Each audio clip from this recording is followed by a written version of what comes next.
clock stopped. And they say that in the first moment of that silence, Master Hanush's heart broke, and he fell down dead on the floor next to his beautiful machine.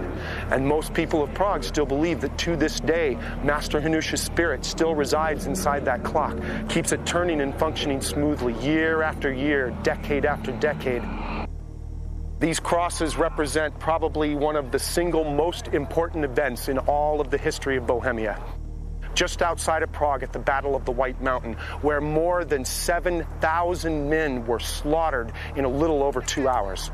Now, after that incredibly bloody battle was finished, the Austrian authorities arrested the 27 ringleaders of that rebellion. And about 6 months later, on the 21st of June, 1621, those 27 men were brought here to the square, and one by one, they were marched up onto an execution scaffold that stood on this exact spot where the crosses are, and then they were put to death. The Austrian authorities took 12 of those severed heads and they put them inside of iron baskets. They took them over to the Charles Bridge and they hung those baskets containing the heads from the roof of the bridge tower to serve as a warning to anybody else who might have the super intelligent idea of rebelling against the empire. The legend is this: the 27 executed nobles return to the Old Town Square every year. Now, what they say is that the nobles come back here if they look up the clock and they see that it's broken down or it's malfunctioning in any way, then they know that there is a problem in Bohemia, a big problem. A fascinating report, and joining us now is Jeff Fritz, who led us on that tour, and Hannah McGee, a paranormal expert. Good evening to both of you. Thank you for joining us. Hannah, it's obviously a hugely historical city. What is it you share? What secrets do you share with the people you take on the ghost tours you do? Well, definitely there are a lot of legends connected to the city. Few stories you have seen actually on this show. We have about 5 tours, so we cover a lot of different areas. We cover Old Town area, we cover Bridge area, we cover Castle area, basically all the ghosts that are connected to that particular spot, particular area, we share with people. We tell about it to our people. And it's such a fascinating city historically, Jeff, because it's been at the heart of European civilization, well, for thousands of years, but certainly for the medieval era and the modern era. And you mentioned the 27 noblemen. How important was that as a turning point in the history of the Czech Republic and this area? It was a turning point. That was the effective beginning of the 30 Years' War, a period of time that pretty much laid waste to all of Europe, caused untold strife and suffering that had never been seen prior to that time and has been seen very rarely since.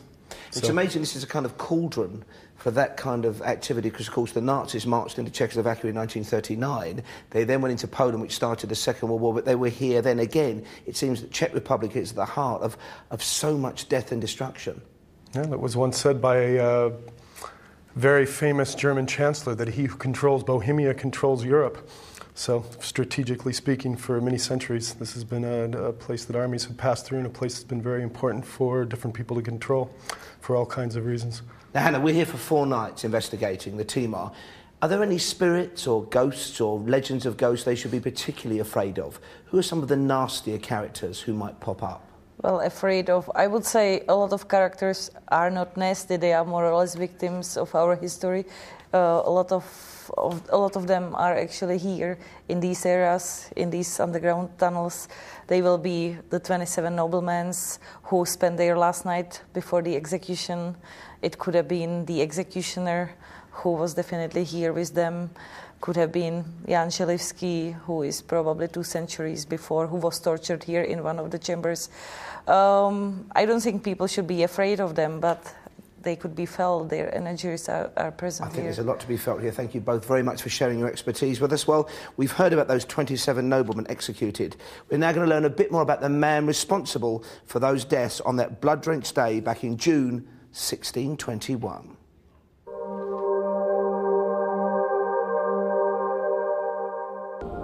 Midrash was an educated man who hoped to become a doctor. In his teens, he fell in love with a young local girl, Dorothy. In 1582, he moved to Prague, where he hoped to study medicine. In his absence, she fell pregnant and married another man. Shortly afterwards, both her husband and her child died in mysterious circumstances, and Dorothy was arrested for murder. Midrash was distraught upon hearing his beloved had been imprisoned, and convinced of her innocence, vowed to set her free. It is said that Midláš took the job as executioner here in Prague for one reason and one reason only, and that was to get his Dorothy out of captivity. Unfortunately, the attempt failed, and finding himself completely disowned by his family and abandoning all hope of a career in medicine, he kept his title role as executioner. The mask he wore concealed not only his face, but also his shame. To make matters worse, Midláš went on to learn that Dorothy was indeed a cold-blooded murderer. His life was troubled further on the 21st of June 1621, a day when Midláš would shape European history by executing 27 noblemen on the town hall steps, including his friend Dr. Janeski. On this day, Midláš wore a blood-red hood as a symbol of his regret. It is hard to think of a more sorrowful individual than Jan Midláš, and it seems fitting that his troubled soul is still wandering across this city. He has been spotted at the Green Frog, once supposedly his home, and at the U Mecanesa restaurant, one of his favourite eateries.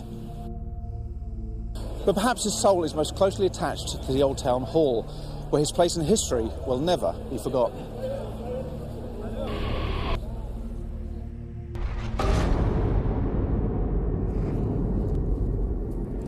Carl Beattie with that report about Jan Midláš, and Carl is with me now. I mean, a very gruesome episode that, wasn't it? It's an amazing piece of history, and the fact that a lot of people don't realise that they blunted 4 swords when they were cutting off these people's heads, and they ran out of blades. So after the 24th victim, they had to hang the last 3. It's a tremendous piece of history, and still alive here because obviously people talk about it, and it's amazing. I mean, it's amazing to think that 27 people on one day were executed in that one spot, and you can stand there. It's just bizarre. Now, before we just come back to tonight, just a quick thought on the 4 nights, because this is a first. We are travelling en masse, the whole team, to 4 different locations. A real challenge, isn't it?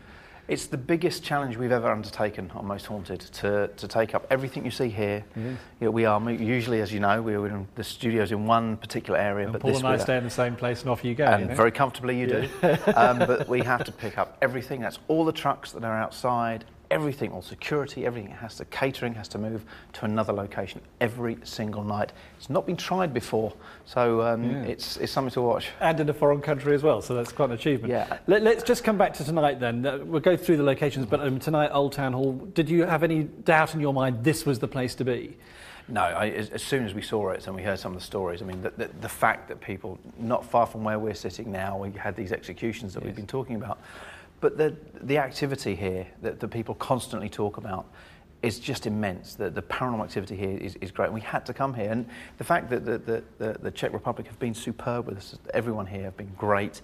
They facilitated us everything we wanted to do, and without them we couldn't be here. So it's a huge thank you to them. Many thanks to them. Matt, by the way, we saw him earlier in the show, is still down there in that cellar. Shall we have a quick look and see how he's doing?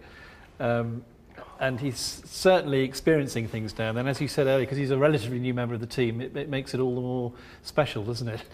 It does, and I think that at home you can start to see the real fear, because it is dark. I mean, something seems to have happened then, but it is dark down there, and it's very scary. And what we're trying to do is prove the existence of what other people have seen. And you can see he's scared. He is actually fearful down there, and we're hopefully going to join him fairly soon. Well, I looked down there last night with all the lights on, and I didn't like it, just so you know. So, and on that note, shall I let you go? Absolutely, please. Yeah, I think it's time we went off and prepared for tonight's investigation. Carl, thank you very much indeed. Thank you. More on the way with the team, and on Virgin 1 at 9, by the way, as well. Paul, back to you.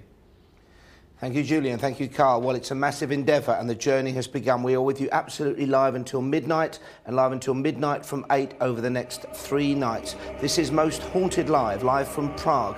After the break, Julian and myself will find out even more about the sinister and blood-drenched executions and tortures of medieval times. See the other side of this. An execution day was a public holiday. The actual term gala comes from gallows day. You know, seeing someone put to death was, you know, it was entertaining.